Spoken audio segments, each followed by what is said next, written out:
So good morning. Welcome to Entrepreneurship. I I'm posting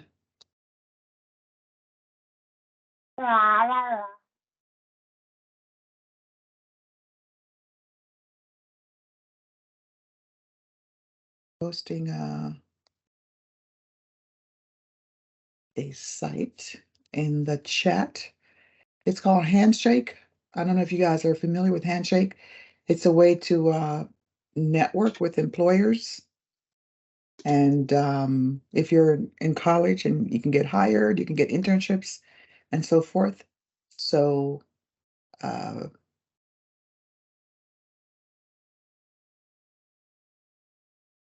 me post that in the chat for you to see. There it is.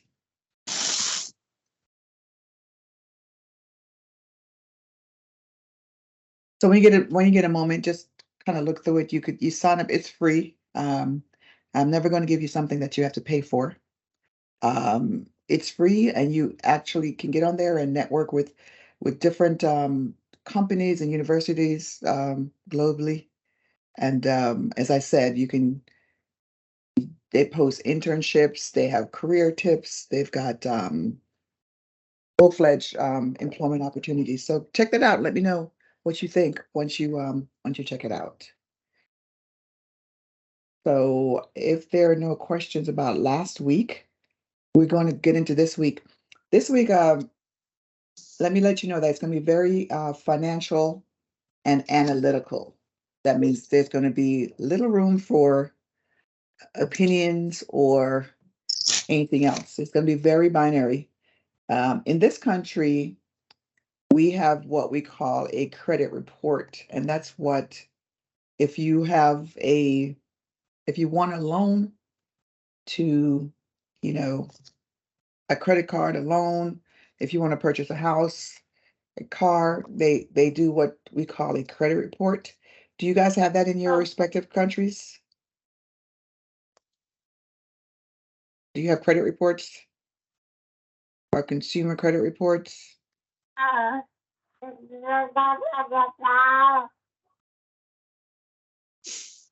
hear a baby responding. I'm not sure if that's a yes or no. Um, do you guys have credit reports in your country when you go? Depends on the law credit. So if it's some types of credit, you should give some report. If you take, for example, for development of business or something like this from governmental bodies, you should always provide some reports. But if it's something for personal, no, we don't need. We just need to pay on time, and that's all requirements. Okay, Lizette, you're going to add to it. What is your experience? Experience. So we have special organizations which provide some financial aid to companies who is starting their operation in some kind of niches, not everywhere, not to anybody. They provide this aid only for some very important niches for government. So you can give some to collect some documents and to give to this organization for they will think, do you this kind of business who is to whom they will provide this money. If they provide, after you sign the contract, where they're saying what you should provide, when you should provide, and what kind of information they need. And if they see that your operation during a year, it's becoming not too good, they give you some advices. They try to improve your situation because they need to get their money back in the end of this period of time. Because they, for example, they can give this money for 5 years, 10 years with a very low rate. And anyway, afterwards, you have to pay back this money. And in order you be successful, they provide you also help. If they see that in the some months or when you provide some reports, you can get some negative figures. So this organization, it's kind of their help to improve situation. Thank you for that. Anyone else have any experience with credit reports? Yes, I think here in Canada, because before they can give you a credit card or anything, they Yeah. have a background check. So there are times that they give you only a limit. It depends on your background. Yeah. So it's credit worthiness, and I believe that different countries operate differently. Uh, However, when you're going to a lending institution or an investor, they've got to establish your credit worthiness. So they're saying, how likely are you to able to repay this loan or this credit that we're extending to you? So we have that. It's very prevalent in the United States, to run a credit report, a personal credit report, you know, even when you get employed, they will do a credit report because they believe that your credit history or your ability to pay your bills is a reflection of who you are as a person, which in some cases it is, but I don't think that's all that there is. But so today we're going to look at how companies evaluate you, not based on anything else except the numbers. All right. And as I said last week, numbers don't lie. People do, but numbers don't. So let me share my screen with you.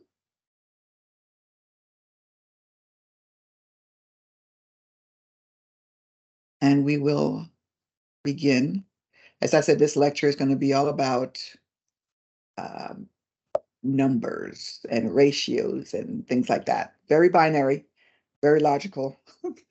So we're going to do financial analysis for the business. Now, I want you to, I know that we've been talking about starting a venture, and that's what you've been doing in your teams and also in your readings and in your individual exercises, thinking about starting a business from scratch. So I want you to take a step further and just consider that the business is underway. And because some of these ratios, and a lot of them are their ratios pretty much, they're really looking at the health of the business. That means that the business has been operational and how healthy is it financially. And some of it is where you project uh, how you will be performing over a certain period of time. So that projection can also be quantified, if you will.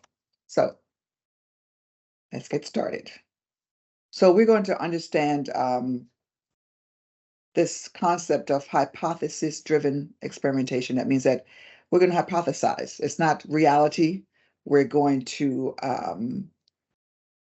project, if you will. We're going to look at the importance of this solid financial foundation in the business. It's your financial foundation communicates to your shareholders and your stakeholders alike. And we're going to look at the different techniques for measuring performance. And there are four that we're going to look at. We're going to look at the ratio analysis, the deviation analysis, the sensitivity analysis, and short surveys. And we're going to look at the importance of focusing on which areas of the business you should be um, driving to get the positive or the healthy financial foundation. Okay. So hypotheses driven, I think we know what that is. Hypotheses is that you're conjecturing, right? You're saying if this, then that. All right. So you want to drive these experiments with your customers. One of the things that we also have here in the States, and I'm sure they have it globally, is what they call focus groups, where the company will meet with either customers or potential customers to get their feedback about a product or service that they currently have or a product or service that they're considering offering. So these little experiments are designed to get it from the horse's mouth, so to speak. You get the customers to say, this is what I like, this is what I don't like, and so forth. So I like focus groups because it gets me out of the office. My work is virtual. So the focus groups actually get me out of the office into the streets. So one focus group I did recently was for chicken. And I don't necessarily like chicken, but if you pay me to eat it, I'll eat it. So um, this well-known chicken restaurant, if you will, they had samples because they're thinking about bringing this product to the market. So they wanted you to taste the sample and give your feedback, very intensive feedback about the smell, the flavor, how it looks. Would you buy it? How much would you buy it for? And so forth. And then they would have 3 variations of the sample to see which one you like better. So it's very intensive. And they got the correct feedback because you do want to hear from customers or from potential customers. So that's where you kind of come up with this idea of what you want to offer, and then you kind of put it out there. So we talked about the mission statement. So that's a very important statement that investors are going to evaluate. And one of the things that I said in the beginning, you may or may not remember it, is that a lot of times investors will look at the executive summary, which you're going to write last, even though it's the first thing in the plan. The executive summary kind of summarizes everything in a nutshell. They look at the executive summary and they look at all the financials to see if they want to invest. Now, if they're interested in investing, they might read further into the plan, but in many cases, they're looking at the summary and they're looking at your finances. So keep that in mind. So your competitive advantage, and speaking to the different teams, you have found out what your competitive advantage is. That's where you're competing either on low cost, differentiation, on uniqueness. You found a gap in the market. You found an underserved market, if you will. You're capitalizing on some new technology. So that is your competitive advantage. That means you're competing with others in the industry in this specific area. So, for example, if your mission is low cost, that's your mission. We're going to have low cost. Then, in order to have low cost, you have to control your expenses. So you got to make sure that you are procuring production and other expenses at a lower cost. However, and I was having this conversation with a colleague of mine last week. However, low cost does not mean low quality. A lot of times, many times we see that where low cost equals low quality. If you look at the product or the service, it's shoddy, it's not up to par, and so forth. So you have to find the best way to do this. We talk about lean engineering and lean manufacturing. That's where you're getting the low cost, but you're also getting quality as well, good quality, and even high quality. So keep that in mind. So when you're measuring your performance, you want to focus on the areas that are critical to your profit centers, and that is your competitive advantage. Focus on those areas. So, for example, if you have 5 products, what the one product might be more profitable than the other ones, you want to focus on analyzing that specific area or those specific areas. And your analysis can go from general to being very specific in terms of looking at a specific date, if you will, or specific area of profit in the organization. So let's look at these analysis techniques. We're going to take a look at the ratio analysis and then look at the other 3. So again, very numbers intensive. So ratio analysis is, again, performance and health. And that's what investors are interested in. Investors, banks, credit card companies, supply companies who are going to extend credit to you. So they look at the areas of the company in terms of liquidity. That is the ability for the company to become liquid. That means having cash assets in a short amount of time. Last week we talked about current liabilities. They're current because they can be converted to cash in a short amount of time. We also spoke about accounts receivable factoring, which is a current liability. factoring where you can sell your account receivables to a third party for a reduced rate, and then they in turn collect the money from the customers, and that's a way to establish liquidity. Most accounts receivable is 30 days, so that's why it's a current liability, because in 30 days, you're going to get paid for that service or product. The activity of the company, the leverage, and that's where you look at the ability to take on additional debt, if you will, the leverage. And that's what I was speaking of earlier in terms of the personal credit report. They want to see, are you able to take on this additional debt with, your current debt that you have and the income that you have. And then profitability, obviously, that's how profitable the business is. So let's look at the liquidity ratios. Let's look at it. All right. So we have two. We have the current and we have the quick.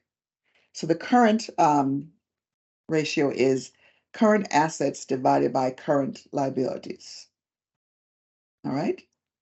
And the quick ratio is current assets minus inventory divided by current liabilities. So if you subtracted your inventory, because your inventory is sitting in storage or whatever, there's a value associated with it, but it's not sold yet. So that's why they take it out of these quick test and just do your they subtract it from your current assets as opposed to just doing your current assets divided by your current liabilities. Let's look at that in reality. So current ratio, again, the current ratio is, to remind you, current assets divided by current liabilities. So we have in 2018, current assets was 91,000 divided by current liabilities, 54,000, et cetera, 1.68.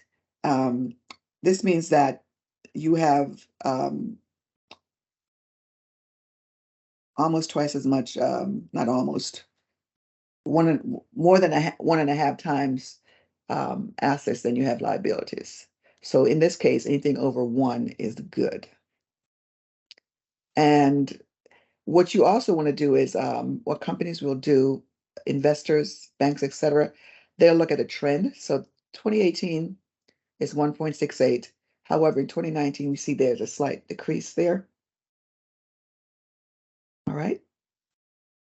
And if we look at the quick ratio, again, just to remind you, it is current assets minus inventory divided by current liabilities. So if you subtract the inventory from the current assets, we have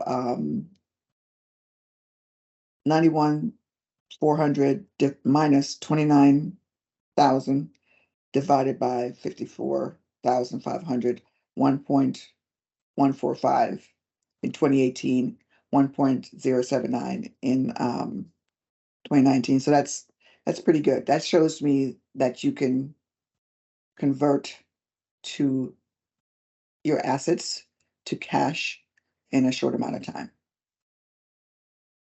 Okay. So some caveats with this. These ratios are based on Fortune 500, Fortune 100 firms. That's where they originate. Sometimes they are not relevant because in your case, where you're starting a new business, you're not really, you don't have the inventory yet, or the liabilities and so forth. So it's kind of like you're just projecting. So it's kind of like you're projecting this, but it's not really reality. These ratios are valuable when the company is underway and operating. Okay. So there's data by the Risk Management Association. So I'm going to ask you to take a look at that. I'm going to type it in the chat. This data is specifically for small businesses, but for the purposes of this class, we're going to focus on what the Fortune 500 companies do, because it is still valuable. And then you have other places to find useful information. Let me go ahead and put that in the chat.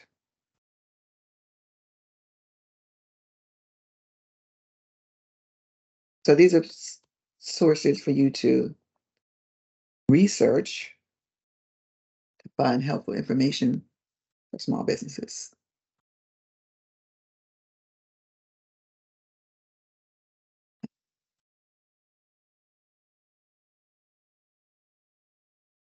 Didn't copy. Try it again. There you go.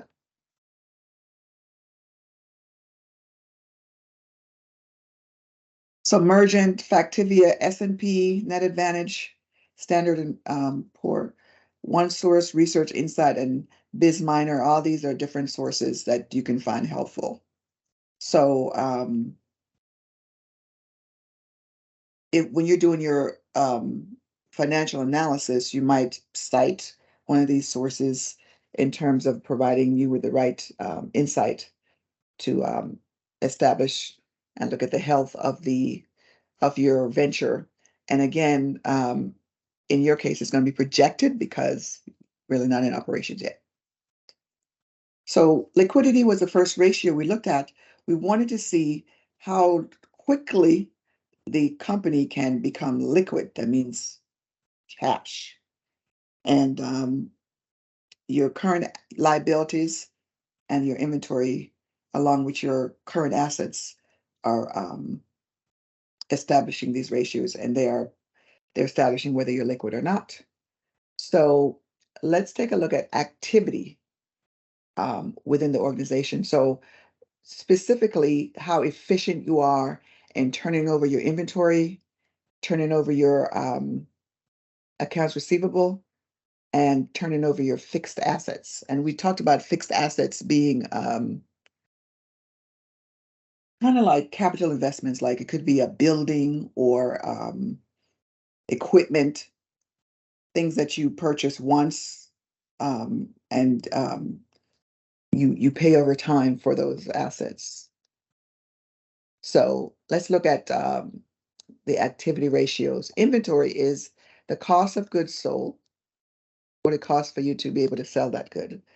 So everything that goes into that, divided by inventory. The accounts receivable turnover is your net credit sales divided by your accounts receivable. Again, it's gonna establish how quickly you can turn over your accounts receivable. And the fixed asset turnover is how quickly can you sell off your fixed assets. If the rubber meets the road, are you able to sell that building or that equipment quickly? And I say quickly, I mean in a certain amount of time. Doesn't mean overnight, but it might be within 30 days. It depends on who's looking and who's asking. So let's look at these three. Put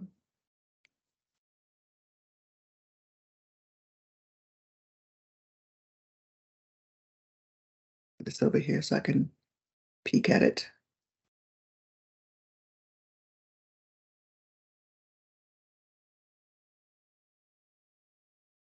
Okay.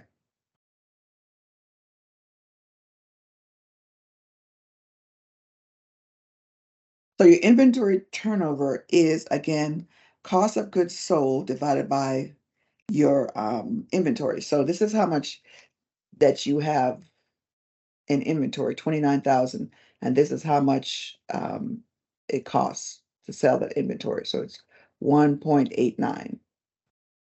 Okay. So notice that as we move from 2018 to 2019, it goes up. Okay. Accounts receivable turnover. So you have your net credit sales divided by your accounts receivable. So 14 times it looks like.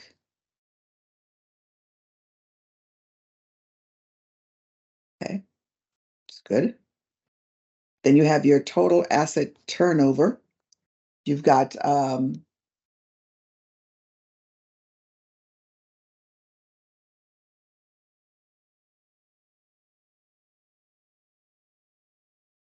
Is it the same? Fixed assets and total assets are the same. It's interesting. Okay. So the total assets include, I'm not sure whether this number is the same.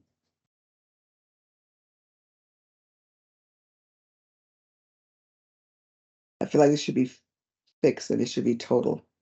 Fixed and total, yeah. Fixed total. So fixed assets are the ones that I said are your buildings and heavy equipment and so forth, and your total assets is everything else.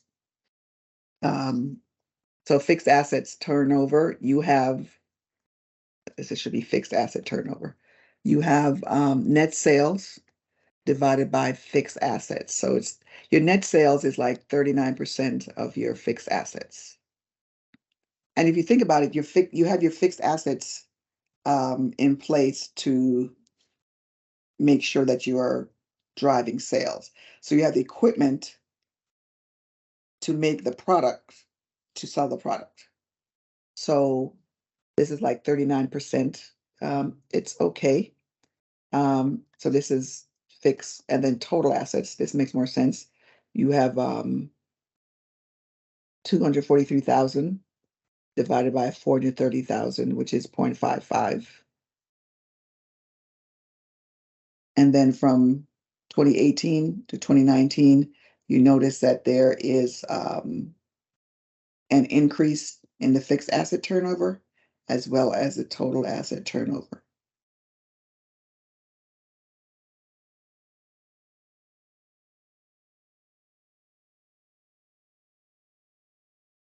So let's look at the leverage ratios. And this is what I was talking about earlier. This is where you're looking at how much you owe, right, to the bank or to your investors and so forth. And the reason why you look at these leverage ratios is that if the economy has a downturn and you're not able to pay your debt, you could be in trouble. And the same thing applies to the credit report I talked about earlier in this country, is that they look at your debt to income ratio to see if something happens, are you able to pay your debts, including the debt that you're about to take on. So let's take a look at the different leverage ratios. Okay. So debt to equity is your total liabilities divided by your total assets minus your total liabilities. Your debt to assets, total liabilities divided by total assets, and times interest earned is your operating income divided by the interest of the loans that you're taking out, of the credit card interest or whatever that interest looks like. Let's take a look at the debt to equity. And equity, as you know, is what the owners invest in the company, right? Equity. So the owners, shareholders, that's equity. So we have, in this case, we've got $289,000 worth of debt divided by what has been invested, 163,500, which, if you notice that number, in this case, the higher number is not a good thing, if you will. So we have more debt than we have equity. So I mentioned earlier, if there's a downturn, let's say your product is no longer viable or your service, then it's kind of like, okay, how is this debt going to get paid? So in real time, your debt and your equity should be equal, or equity should be more. So as we move through to 2019, you see that we have less equity and less debt, but the ratio is still too high. Debt to assets. Again, this is your total liabilities divided by your total assets. Okay. So your total liabilities is 64% of your total assets, which is good, right? So you have more assets than liabilities is what they're saying. And your liabilities include the debt that you owe to the bank or to the credit card. So you have more assets than liabilities. So in case there's a downturn in the economy, you have assets. You either have cash or you have current assets that can be converted, if you will. So we're looking good for the debt to asset. The times interest earned is looking at your operating income divided by your interest. This is the interest that you're going to pay in your loan. So you have 5 times, you can pay your interest 5 times out of your income in 2018 and 7 times in 2019. So you're able to pay the interest on your loan. So this is good.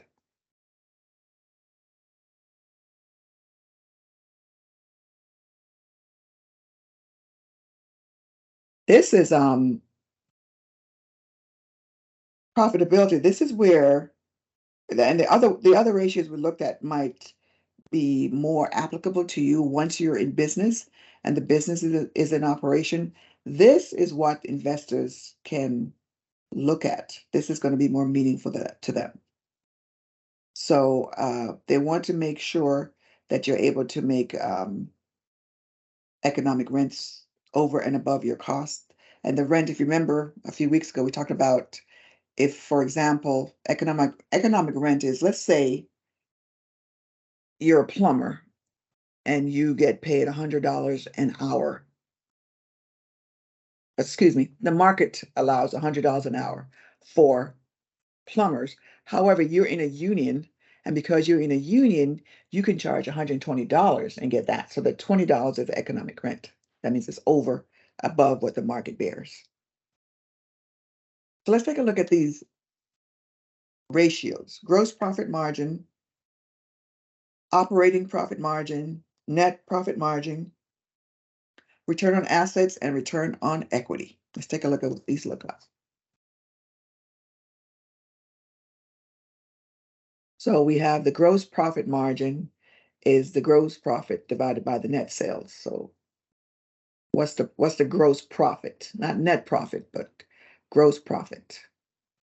And then you have the operating profit margin, or EBITDA and EBITDA, earnings before income tax and interest and all. There's a different ways to look at it. We'll look at EBIT in here. So EBIT is operating income divided by net sales. Net profit margin is net profit divided by net sales. Return on assets is net profit divided by total assets. And return on equity is net profit divided by equity.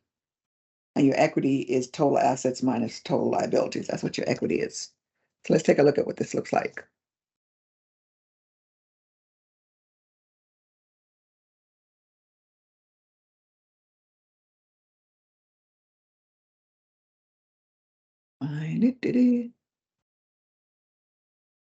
Excuse me. Gross profit margin is gross profit divided by net sales. So you've got 69%, 71%. That's not bad. One is good.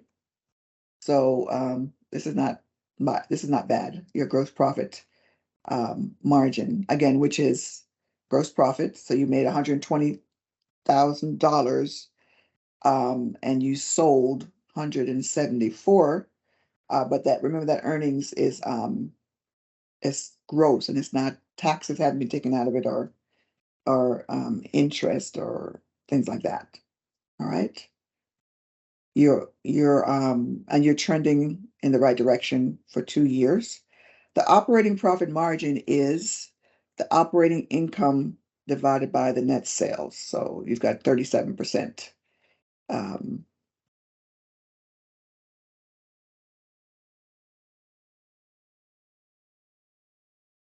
37%, and it's increasing. So you're trending in the right direction. Your net profit margin is net profit divided by net sales. So you're making like 22% profit on your sales, which is really good. That's pretty good. Return on assets is net profit divided by total assets. So you have your total assets is 453,000 and your net profit is 38,000. So that's about 8% profit is generated from your assets. And we're trending in the right direction. We have 14% the following year. Return on equity is your net profit divided by your equity. So 24% and 45% trending in the right direction. Usually when you have ratios, in most cases, 1 or above is good. In most cases, like 90% of the times, 1 or above is good. And then if you're not there, you look at the trend. So if you look at the gross profit margin and you see that you're trending towards from 69 to 71, you can predict that maybe in 2020 it'll be, 73, 75, whatever. And you're taking different factors into consideration: the state of the economy, the market demand for the product or service, if you have new products and things like that. So you're taking the numbers, and you should be able to explain the trend, especially if you are projecting into the future. What factors are going to contribute to you continuing on that positive and upward trend? So this is a way to for investors to look at the business to assess if it's going to be profitable. All right. So the caveat that I mentioned before is that a lot of these ratios are used by Fortune 500 and Fortune 100 companies, and you've got to use it, but you've got to be able to qualify while you're using it, because it may or may not pertain to small businesses, but they're still valuable. And a lot of your ratios will also be industry specific. So that's why I gave you those resources to look at. And you've got the that first resource we looked at earlier, what's that? Is it NAIC, whatever that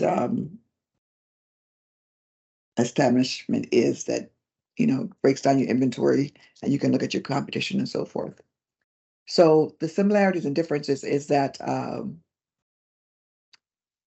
your business can be different. For example, you have a bakery versus a flower shop. So healthy financial companies, they share similarities, such as those ratios: debt to equity, if you will, quick test or asset tests. They share that debt to income. They share the same thing, because all companies can have debt and have income and so forth. So if we looked at this flower shop and this bakery shop, let's talk about some of the similarities and the differences. I'm going to open up the floor for input. So some of the similarities is that they both look like they're open, and they're open for business. They have inventory. So let me open up the chat to see what kind of differences do they have, and then what type of similarities do they have.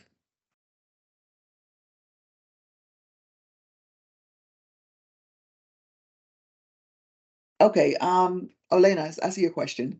Is return on equity the same as return on investment? No, equity means that you have a stake, your ownership.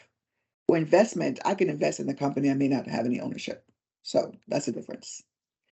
It could be the same, but all investors are not owners.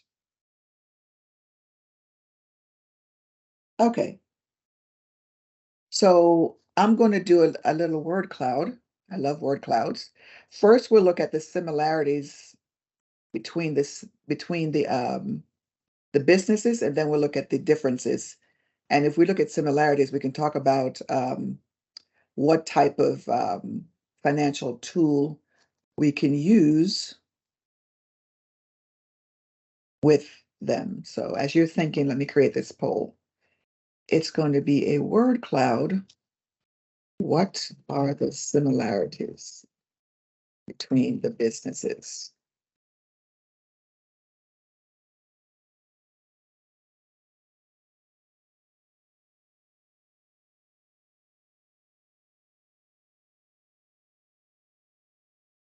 Okey doke. So let's look at the similarities between them first, and then we'll take a look at the financial tools that we can use to evaluate them last. So we'll look at the similarities and then we'll look at the differences.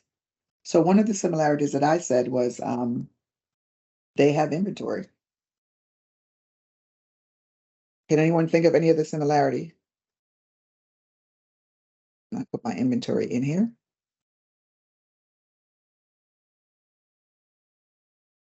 Any other similarities between the flower shop and the bakery? And when you look at this picture, also think about flower shops and bakeries that you have visited to kind of frame your response. So it doesn't have to be just this flower shop. It could be a flower shop or a bakery you visited. It is existing, so it's not conceptual, right? They require assets, they require manpower. Very good. Good responses. You know, someone has to sell those flowers until they get some robots to sell it. They are, yes, they do celebrate, there's celebration focus, like flowers for birthdays, or a cake for a birthday, commonly enjoyed events. Um, they require service. There's direct sell, very good. There's creativity there, special occasions, sell to customers. Very good answers I'm getting here. Yes, cash flow statement. Very good. So we're thinking financially now. Both of these will have that cash flow statement, right? Let's see what else we have. I see service. So in this case, I would say it's more product intensive than service. The service is, of course, the customer service, if you will, but it would be more product intensive. Right. Commonly enjoyed, like I guess most of the population enjoys flowers and baked goods, and probably baked goods over flowers, personally. So flow of income, yes, you want to be able to track your income, not only from period to period, but track your income in terms of are we selling more muffins than cupcakes? Are we selling more roses than tulips and so forth? So, all right. Seasonal, yep. The seasonal would be the flowers. That could kind of be like the difference, not the similarities, because baked goods, you can probably have most baked goods all year round. All right. All right, let us now look at the differences. I'm going to open up another poll.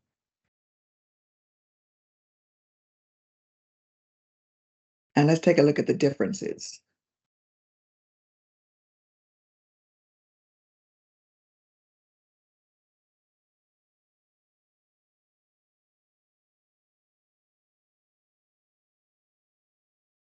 So they shared a lot of similarities. Thank you for sharing that. However, there are differences. So let's take a look at the differences between them. I think one of them that I called out is seasonal, even though you can get you don't have to just have local flowers, because I've seen people import flowers from all over the world. So the equipment is different. The types of inventory is different. The target market could be different. The pricing, the profit and loss could be different. It'd be interesting to see what the margin is for each of these. Which one has a bigger margin? I'm thinking maybe the baked goods, because some of these flowers are exotic, where the baking stuff could be just, milk, egg, butter, water, heat. Just thinking. Okay. Different P&Ls, the market share, the target market is different. I see replenished regularly, and I don't know, I guess that's the flowers have to be replenished regularly. So that's a different. The competitor analysis is different in terms of who your competition is. And because we have flower shops here, but what I've noticed is that when you go into a grocery store, there are flowers there. Even gas stations have flowers. Even people on the side of the street as you're driving and you stop at a light have flowers. So the market is different um, for each one. Periods of time, I'm thinking that's might be hours of operation could be different. Um, Perishable, I believe that they're both perishable. However, the baked goods may have a longer shelf life than the flowers. Um, the shop is more about sales. I'm thinking that's the flower shop is more about sales, where the bakery could be where you come in and sit down and, enjoy your baked goods. Great answers. Um, I see cost and time as differences. So yeah, the flowers might the cost for the flowers may be more than the baked goods. Um, and the time is the time spent to bake the baked goods, as opposed to just grabbing the flowers and stick them in a bunch. All righty. Different ways to promote it, sales promotion. Um, I see bakery may be able, but I don't see the rest of that because it's a word cloud. Um, Selling qualifications.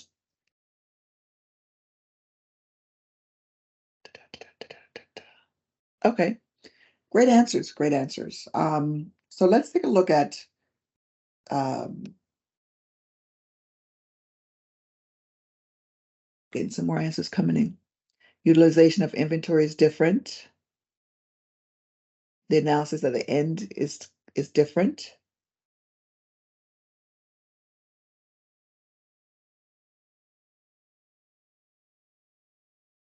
I think also one of the I say inventory up here, so the inventory turnover for the flowers is probably more of a turnover than the baked goods, right?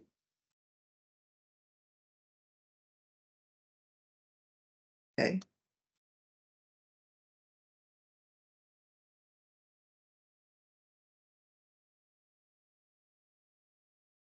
Great responses.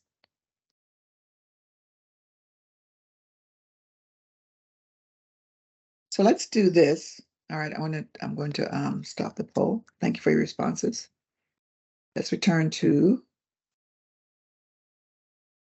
the the two businesses. So they're going to be evaluated differently financially from the outside and from the inside. All the things that you brought forward, including inventory, the turnover, and so forth. Seasonality as it relates to the flowers. Okay. So ratios are important, obviously, because they collect data about the organization.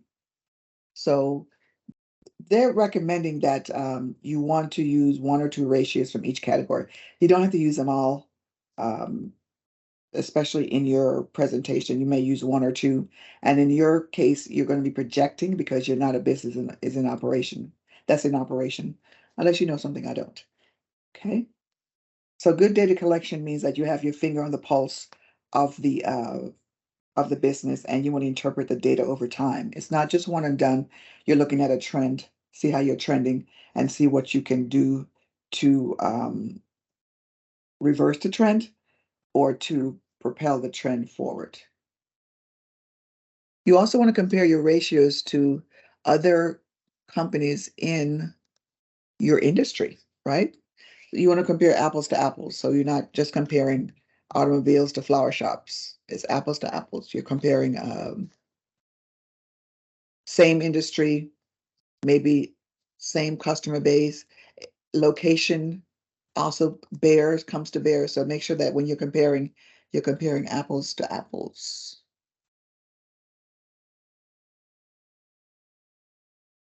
Okay.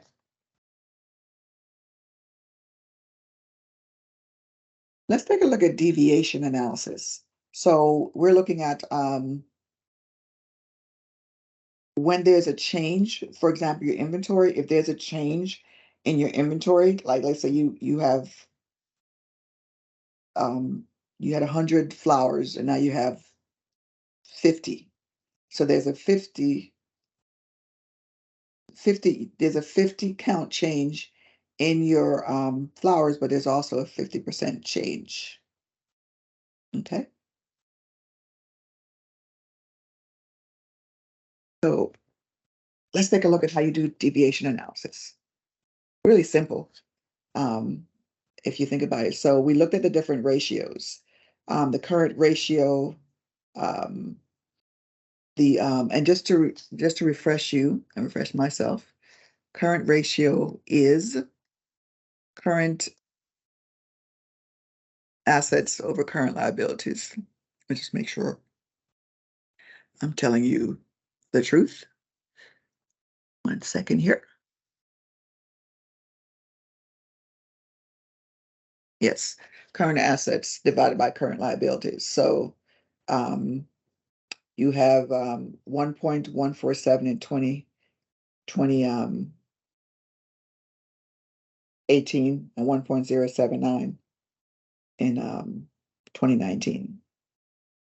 So trending well. You are actually decreasing, however, and your actual difference is negative 0.06, and which is negative 5.76%. So notice that you're tracking the item, you're tracking the period, because you're looking at a trend in order to get a difference. You're looking at 2 periods at least to see the difference. So the difference in numbers and the percent difference. All right. In a lot of cases, the percent difference is much more important than the numbers because the percent will kind of lock you into, where you are. Inventory turnover is another ratio, and the inventory turnover speaks about how quickly can you turn over this inventory that you have. So it's cost of goods sold divided by your inventory. So we have 1.88 in 2018 rather, and 2.18 in 2019, a difference of 0.3, and the actual percent is 15, almost 16%.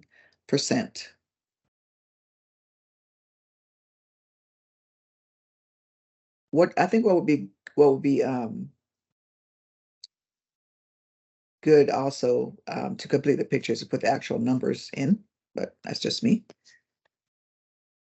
So we looked at the inventory turnover. Let's look at the gross profit margin. And just to remind you what the gross profit margin is, it is the gross profit divided by the net sales. So the gross profit does not include the taxes and all the other stuff. So 0.67 We're trending upwards 0.69. The actual difference is 0.02. The percent difference is almost 3%. So 3% increase from 2018 to 2019. In these cases, one or more is better. The net profit, this is now after the taxes and everything else, is 0.22 in 2018, 0.25 in 2019. The actual difference is 0.03, and then we have a 13.64%. All right, let's look at something less ratio driven. Let's look at complaints. A lot of businesses, they do have a way for customers to give you feedback, because it doesn't have to be complaints, but it's called feedback. And I do want to say, as I said in the beginning of the class, there should be a focus also on employees. So there should be a way for employees to, give their feedback about the organization, about the management, about the leadership, about the products, etc. So if you're doing it for your customers, make sure that there is also a space for the employees. So we're saying in 2018, we had 27 complaints. It doesn't say what they were. And in 2019, we have 21. So we decreased by the number 6. And the complaints actually went down 22%. So when you have numbers like this, it's important to state a few things. There are 27 complaints. There might have been more complaints, but you want to group them together, if you will. Like if people complained about the taste of the iced tea. They drink a lot of iced tea in the South. So even though 1,000, people complained about it, specifically about the iced tea, you might want to say it's 27 because it's the same thing. So it depends on how you want to put the information out there. Obviously, you don't want to have thousands of complaints about the same thing, and you're not taking action to remediate it. So this is a good thing. We're trending down because we've addressed these complaints. Hopefully it's not because the customers have left and never to return. Hours of operation per week. In 2018, we had 42 hours of operation. We went up to 56 in 2019. 14 hours were added, and we had a 33% increase in the hours of operation. If I'm an investor, I'm going to ask questions, like what made you increase your hours of operation? And then as an employer, you also want to consider, what is the impact of this on your staff? Did you hire more staff, or is it the same staff that are taxed with maintaining the business with these additional hours? So these are questions. All of these ratios and all these deviations, they have questions that come out as in respects to what the ratios are showing. So from 2018 to 2019, we added 5 employees. So it's a 250% difference. I think I told you, which sounds like a lot when you see it's from 2 to 7. I think I told you about my story at General Electric when they promoted me as a project manager, and they proudly asserted that they increased their minorities in management by 100%. There was 1, and then it was me. So 2. So yeah, this reminded me of that. And the numbers of employers who say that this company is their first choice. That means that if they had to work for a flower shop in the area, this would be their first choice, or a bakery or engineering firm. This would be their first choice. So we have 47 in 2018, and we have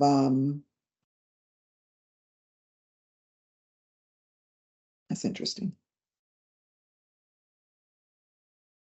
Would that be I guess I'm pausing because we had 2 employees and then we had 7 in 2019, and we're looking at 47. So I'm trying to think if this is employees, who these employees are. This doesn't make sense to me. So now we have 47 in 2018 to 117 in 2019. I'm trying to make this make sense. I think they are mentioning the customer, number of customers who say that we are their first choice. It should be like a customer choice, not Yeah, an not employee. employees. Yeah, that's a good point. That's exactly it. Thank you for that. That's exactly it. Number of, because I'm like, how did you go from two, whatever? So we got a couple typos in the text. So number of customers, thank you for that, who say we're the first choice. So if they are looking for a flower shop or a bakery, there's like, 47 said we would be their first choice, and 117 in 2019 said we would be their first choice. So now that you brought up the customers, I would like to ask some questions to the class. What do you think explains the increase from 2018 to 2019 in terms of the number of customers who say we are their first choice? What could explain? And that's like a almost 149% increase. What do you think explains the number of customers saying that? What would explain that? What are your number of reduction of the complaints? It looks that they are paying attention to the complaints of their customers. exactly, right? Yeah, and that to me is very important, looking at the time here, because you want to, when you deal with customer complaints, you want to actually just wipe it out of their brains so that all they can think about is a positive experience that they had. They forget about the complaint. Then there's also word of mouth, right? Because if I had a great experience at the flower shop, of course I'm gonna tell my friends about it when they ask me about, who should I get my flowers from? And then usually when someone is referred, that's usually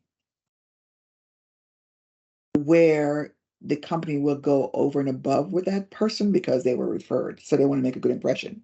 So this could account for that as well. All right. So these are deviation analysis that you can use in the business. And notice it goes beyond the ratios to actual hard numbers in the business operations. Sensitivity analysis, that is where you're going to look at what happens if there's a dramatic increase in sales, what accounted for that, what accounted for the dramatic decrease, and how does the sales react to any complications or major changes in the business. That's sensitivity or elasticity. You might have heard that term in economics, and I also use it in leadership. It's like, something happened here and then it triggers something to happen in the business. So let's take a look at that. And this is where you have some splaining to do, as they say in I Love Lucy show. You have some splaining to do. So we have total receipts from year 1 to year 2, 45,000 to 345,000 to 735,000. So it's almost doubling from year 2 to year 3, and more than doubling from year 1 to year 2. What would you say if you had that? Let's say you have that in your cash flow projections. What are some explanations for this increase, this huge increase over the years? From year 1 to 2 to 3, what could be some explanations for that? And you can come off mute or you can type it in the chat. I'm watching the chat as well.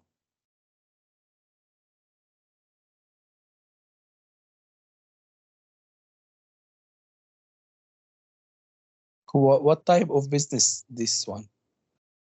Well, let's say, why don't you use that type of business in your response? I'm not putting the type of business out there. You can just say, for this type of business, this is be the explanation.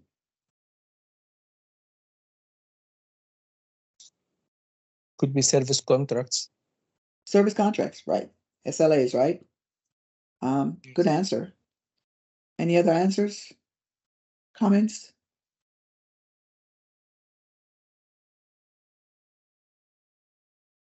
I'll put some out there while you are thinking. I know that you're thinking about this. It could be your marketing efforts. You might have started marketing, like this marketing campaign. In year one, you saw the results in year two, et cetera. There could be a partnership. Maybe you partner with a global organization. So now you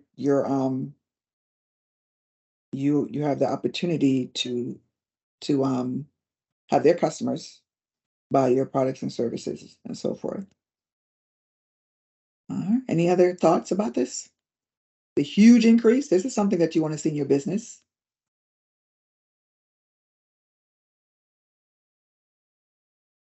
Any other explanation for this?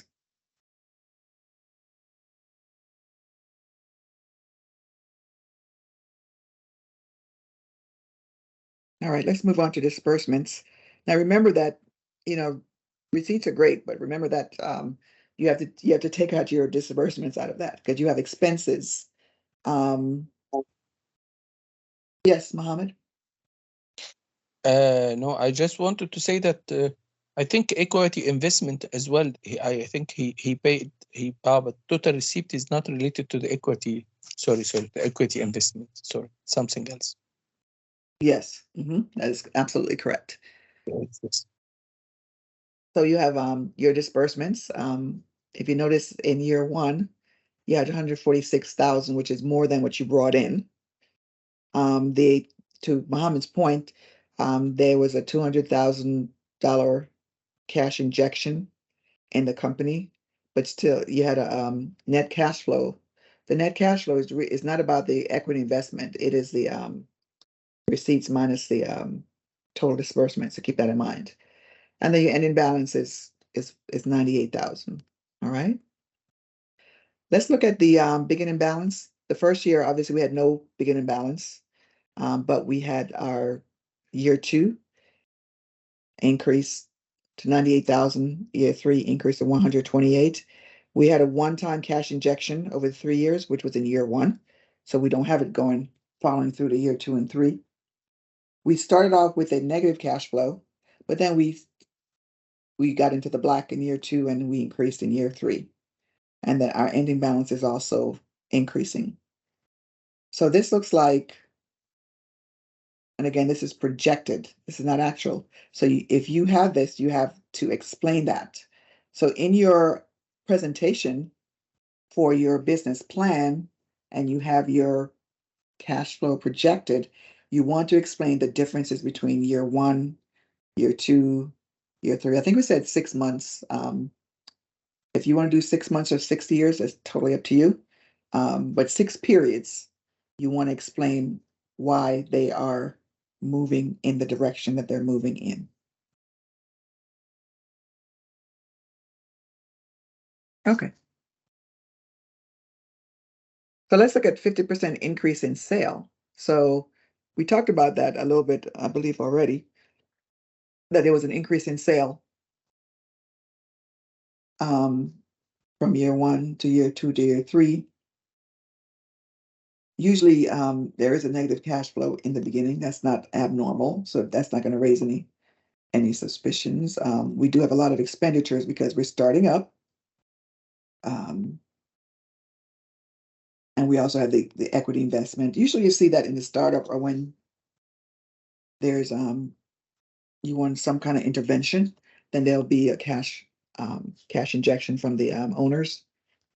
And then we see that we're trending towards. So we talked about the increase in sales. Let's take a look at the decrease in sales and let's talk about what would account for the decrease in sales.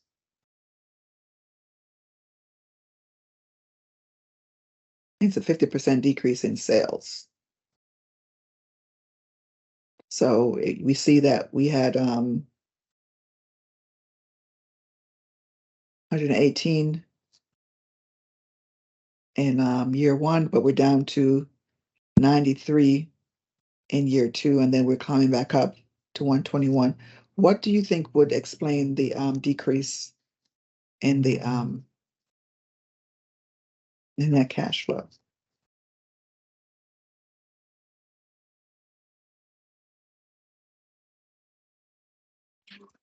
Maybe there were no arranged marketing campaign, for instance, and it influenced on the sales.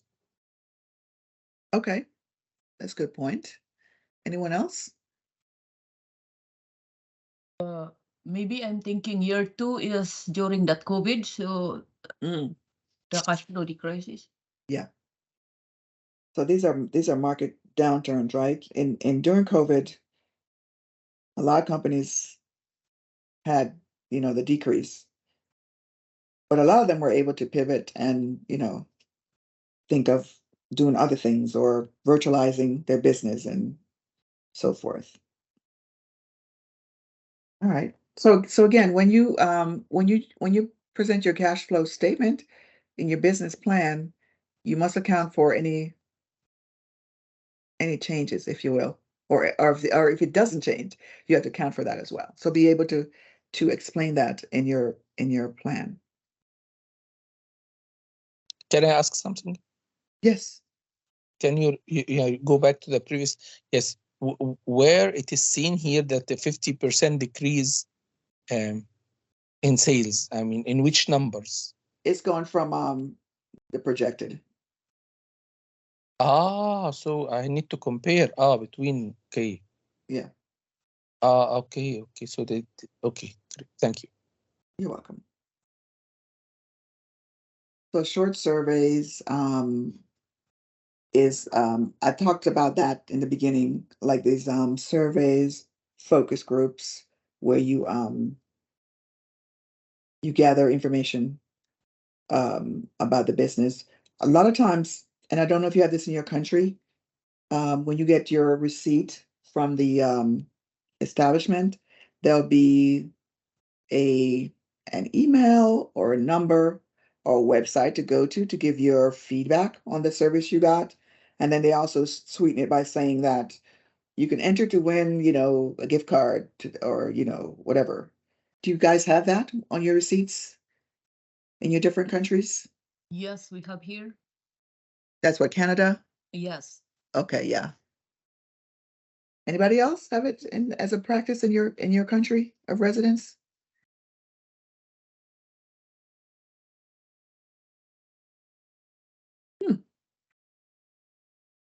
No one's answering. So just Canada and the US, huh? So think about this. This is an opportunity now. We talk about opportunities in the marketplace and competitive advantage and strategic advantage. This might be something that you do in your business that, we're going to collect surveys from customers after each interaction with them. Or you could do it, if you have a way to collect your customers' information, do it at a certain time during the business cycle. So you can get information about the business. One of the things that small businesses do, the mistakes that they make is that they don't consider their customers in terms of helping them build their businesses. We see that a lot. So in Kenya as well. Okay, thank you, Sarah. We see that a lot in the social media marketing, like I'll say younger because I didn't grow up in social media. It's here now and it's here to stay, but they are very customer centric in terms of, the people that follow or like or comment, they're customer centric. We've seen that social media has actually made it easier to get your customer feedback because before, they did the traditional marketing surveys and you sent it out and it took you months sometimes to get that feedback. Now you can get it real time. You can get the feedback real time from your customers, leveraging social media and technology. So make sure that you are using that. That's very critical in your business so that you have a pulse on what your customers want, what they're saying, and so forth. So you want to be able to be specific about how you're asking the questions. And, like when I went to the focus group, they asked specific questions about the taste of the product or how it looks and how it smells, not general question, like, what do you think about our company? You want to say, well, how was the service? What was the cleanliness if it was in inside of building? What was the COVID protocol? A lot of companies are still doing COVID protocol. If it's virtual, how easy was it to get to our site? How easy was it to find things while you were there? So you want to be specific. So you're again comparing apples to apples. Okay. And then they should be directly associated to your mission or strategy because, as I said, your mission is what drives it. Whatever your mission or strategy is, the products and services are under that, and they should relate. So if your mission is to provide world-class customer service to your customers who buy flowers from your flower shop, then the questions should relate to that. Did you experience world-class customer service when you were purchasing flowers from our flower shop? So surveys are very important in business. And again, do not neglect your internal customers who are your employees. You should survey them as well because they're the ones that are providing the service to your external customer. Okay. So here are some question examples. Notice how specific they are. How do you rate our prices? Lower than most, the same, or higher? 1 to 5. What about the quality of our product? Now you're comparing it to others, right? So they have a base, they have a base. Is it lower than most, the same, or higher? And then the nature of the service, lower, same, or higher than most. So you take this information and you aggregate it, and then you can have a path forward. And then you also want to have with these questions like a free type, like you could say, explain in detail anything else we can improve on, so you can use that as well. So you got the numerical or the quantification, but you also want to have qualitative research or qualitative surveys where they're actually saying, this is what I like and don't like, or here's what you can improve on with the questions. So you can do percentages based on, the questions we just saw. 50% said our service was higher than most, 25% said it was the same, and, the rest said it was lower than the most, the other 25%.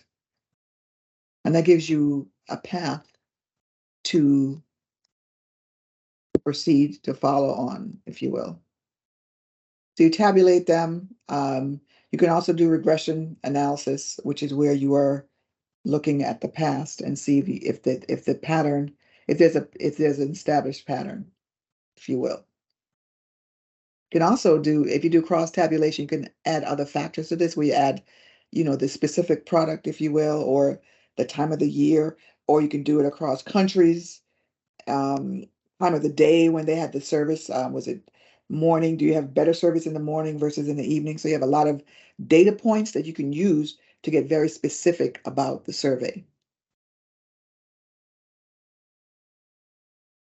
So here's a drink. We want to see how many times they order wine.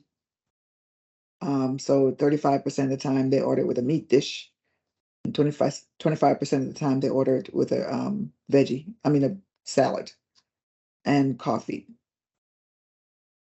and beer.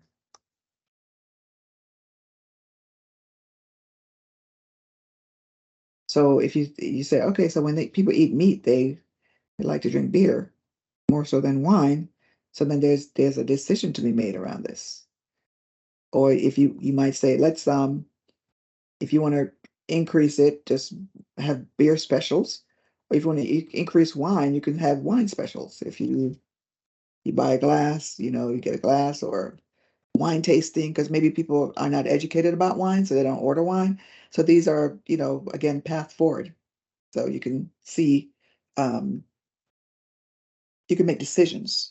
So information are there for you to be able to make decisions about your business.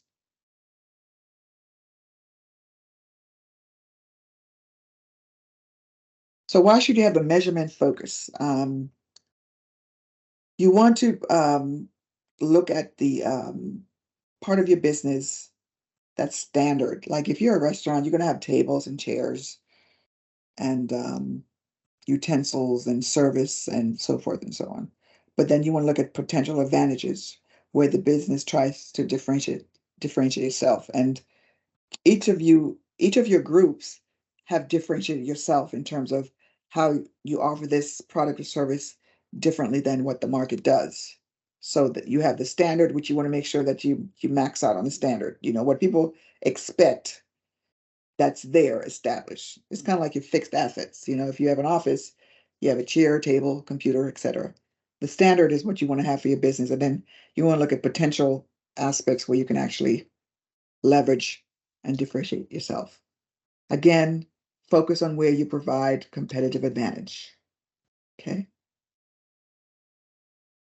And when you focus on those areas, you become good and great in those areas because you're doing it better, faster, cheaper than your competition. Okay. So that is it for this chapter. Again, very financially, numbers, metrics focused. However, as I said, the numbers tell the story, and numbers don't lie. People do. So before we, Sammy has a question. Oh, thumbs up. It was a No, thumbs up. Professor, that's It was just like a like thumbs that up. numbers It don't was like lie. this. That's All correct. right. Thank you. Professor, I have a question regarding our financial plan. Mhm. Because they say that assets is equal to liabilities plus equity. So in our balance sheet, if this will not equal asset, it will not equal to liabilities in equity. Does it mean that it's data error or the business is not profiting? It's a data error. Assets must be equal to liabilities and equities. Equity. Oh, okay. Yeah, it's a data error. That's why it's called a balance sheet, right? So you're accounting for everything that's it's a snapshot of the business at a certain point in time. So it's just, today, this is what it looks like, but it can change tomorrow. But it is a balance sheet because the numbers have to be balanced. Okay. Good. Thank you. Any other questions before we go into our break? Questions or comments? So we want to make sure that we see some of these financial tools on your business plan. Again, it's projected. So you're projecting it, but you have an explanation for why the projection is what it is. All right. So let's take a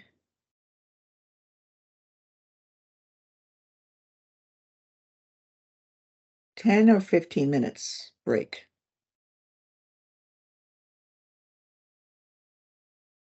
Or more. What do you guys? Maybe I'll do my little chat. My word Maybe cloud. 10 minutes, I hear 115 minutes. 10 minutes. Is I it hear okay? 20. Okay, let's do the word cloud. Let's make it a democracy. What time Right. we will finish today? After 1 hour, almost. What's the question? What time we will finish today? After 1 hour from now? The class is 3 hours. With 3 hours. the class is 3 hours from 10 to 1 Yes. with a half an Okay. hour break, but we can make the break shorter and end earlier because we're going to come back and look at our group projects. I Okay. see. All right, I see 15, I see 20. I need some more votes so we can decide. I need the votes to come in. We want it to be a democracy. Come on, votes.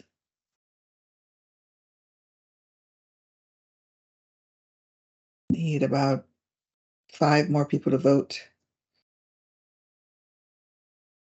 Make sure you're voting on the poll and not in the chat.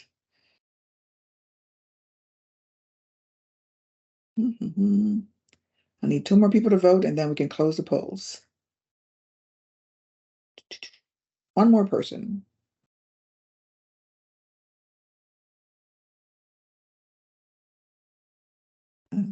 Okay, 20 minutes is the winner. So we're going to do 20 minutes. All right, so it says 11:30. Let's come back at 11:50. Put it in the chat.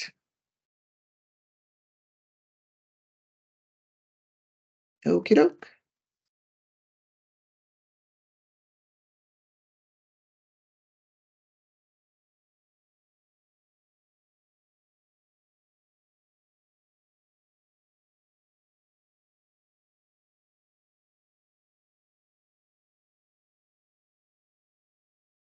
All righty, we are returning from our break and about to go into our team's rooms. So before we do that, are there any questions about the lecture today?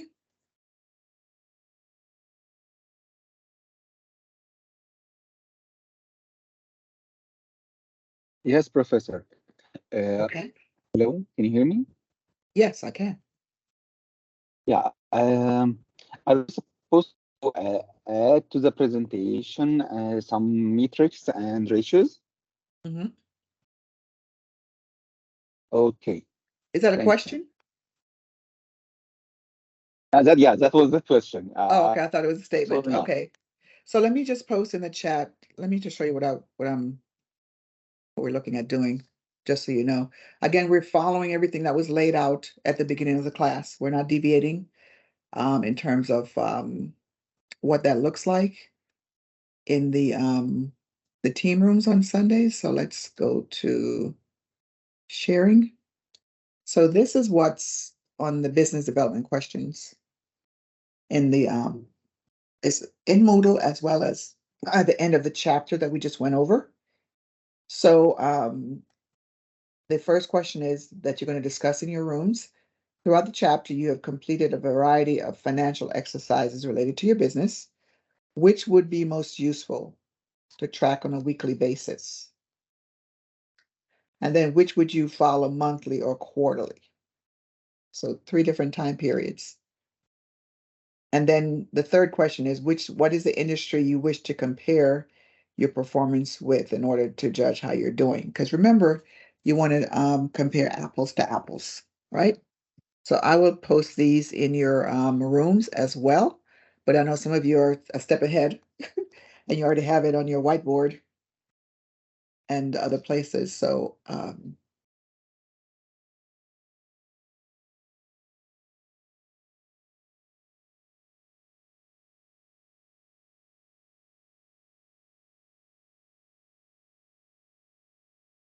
Oh yes, I'm thinking also if how long we will post in the presentation our financial plan is at 3 years, or for if it means quarterly, it's 1 year only. you're just doing 6 periods, and it could be 6 years or 6 months or what have you. So, but that's just a guideline. If you feel like you want to do more to tell the whole story, then please do so. But if we just present 1 year, that's okay. It would have to be like 12 periods in 1 year. Because there has to be, if I'm looking at it as an investor, I want to see a trend and not just 1 year. Do you understand what I'm saying? So because I'm thinking is if I do 1 year, we do it quarterly, right? And we present You could do 4. quarterly. Yeah. So as Okay. long as you have like 6 periods.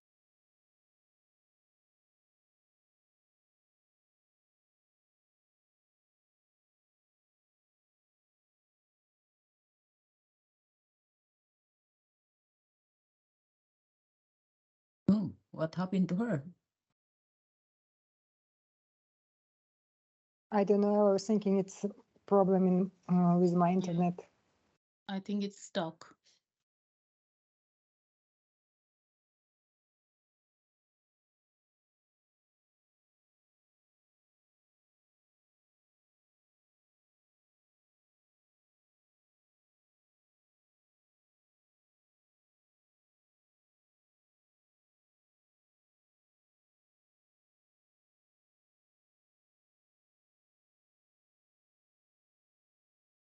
Sorry about that. I got teamed, got kicked out.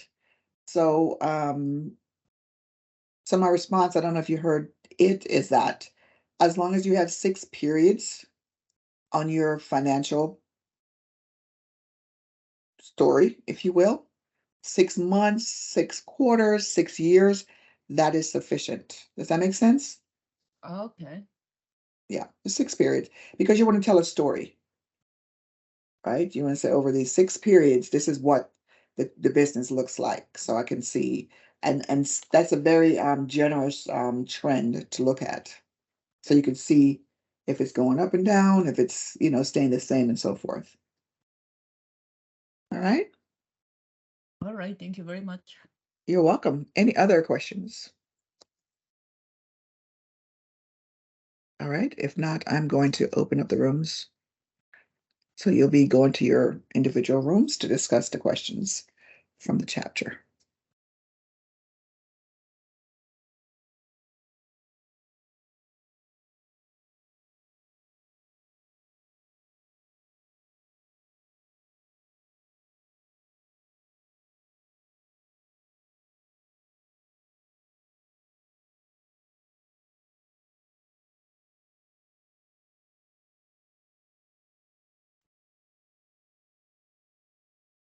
Welcome back.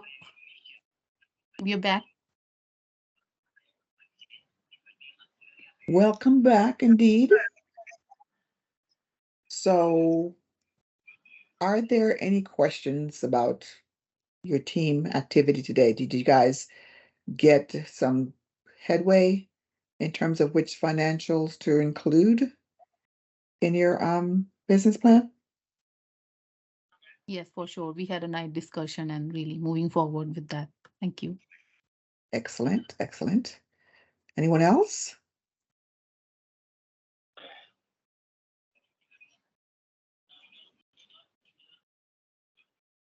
Take a look at the individual questions. So, each week we do have, the format is each week we go into the team rooms and look at the business plan development questions, which are also posted in the Moodle forum, just in case someone misses the class on Sunday, the interactive class. They can always do their part and contribute to the discussion offline, even though we're not live. So I just want to point that out.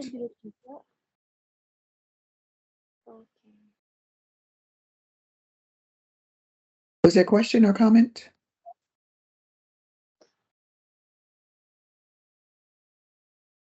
Okay. So here is the individual assignment for the week. Let me just grab it and drop it into the chat.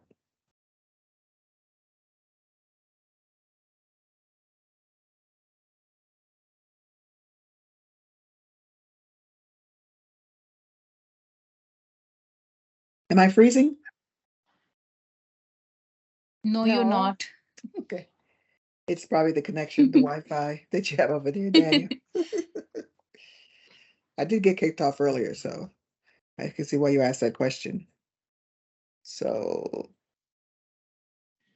I posted in the chat what the individual exercises are. I could actually share it. This probably looks better over here. Give me a second.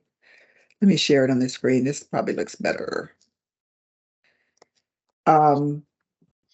So some of you have been working with entrepreneurs in your area, getting out, talking to them, emailing them, calling them. So we're not asking for specifics from these entrepreneurs. And remember, I said people usually want to talk to students as opposed to, if you were their real life competitor. So ask them what ratios do they use most often. So we talked about the different ratios today. Ask them which ones they use most often, and then how frequently do they analyze it? Is it weekly? Is it monthly? Is it quarterly? Is it yearly? And then ask them, what based on your financial analysis, what warning signs are you focusing on? For example, if your debt to equity ratio is low, then you're saying you might be focusing on, let's make sure that we make enough money so we don't have to borrow any money because our debt to equity ratio does not look favorable to borrow money, for example. So ask them, when they do financial analysis, what is it that they're looking for? Are they looking for a good inventory turnover, a good quick asset test ratio, and so forth? So 3 questions to ask them. And this is going to help you to really understand. I'll stop sharing here.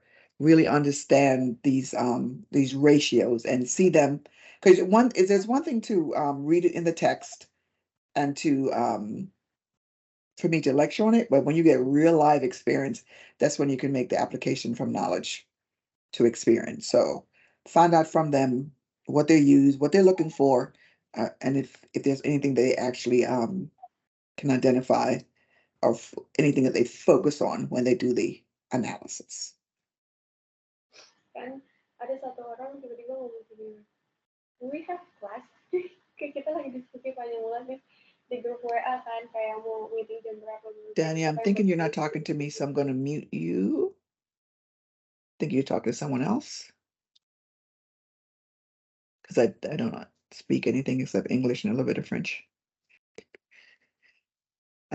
So that's what you're going to write on this week in your individual assignment. Again, just focusing on the business plan presentation, which is your deliverable at the end of the term. You want to make sure that you use some of these financial tools, and based on your discussions, you're going to figure out which one is best suited for you. And it could be based on your particular company. It could be based on what the industry uses to track. And that's some research you can actually do. Like, if I'm in the restaurant industry, which ratios do they track? I mean, Google, ask AI. How many of you use AI when you go on the web? Anybody use AI? AI as an artificial intelligence. Okay, I see a hand raised. Yes. Yes, go ahead. Olena? So yeah, you can ask. Sorry? Yes, I can. I mostly use the GPT chart. Well, we have implemented recently at our work the specific AI program, which helps us to write memos within our online meetings. After our meeting, it records our meeting and provides some small memos. Yes, it helps you to write. So that's good. I'm glad that Olena, that you're actually using that, and you're using it for the right reasons as well. Especially if you need your writing to be tight and people are able to read and understand it. So you can, like, general questions like which ratios does the food industry use more often? Which financial ratios?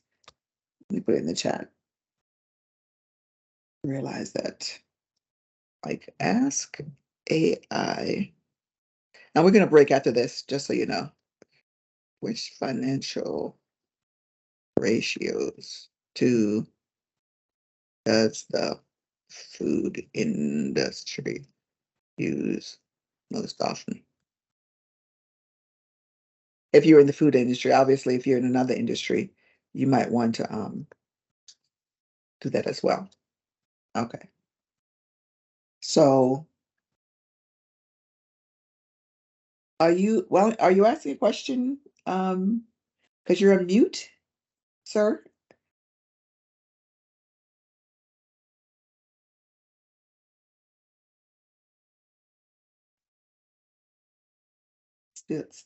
Still on mute. Let me see if I can unmute you, because I feel like you have something important to say.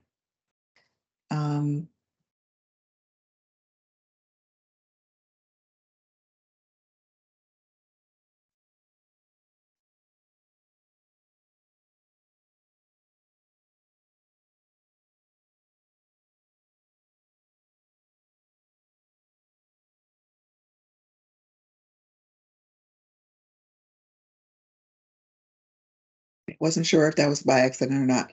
But if you have any questions, you can feel free to email them to me or text them or put them in the chat or WhatsApp me. Any last questions before we wrap for the day?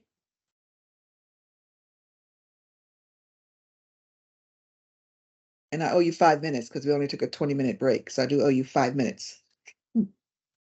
Any questions or comments before we go? Alrighty. You guys have a great week. You too, Professor. Have a nice Sunday. Thank you, Jidlin. You do the same. Thank You're you, welcome. Professor. Have a great rest of your day. Thank you, you. Eski. Good. Thank you, Samia. Thank Thank you, you, Mohammed. Professor. Have a good Thank you, day, Alana. Thank you, Chan. Thank you. See you Thank you. guys next Goodbye, week. Professor. Thank you, Lizette. See you later.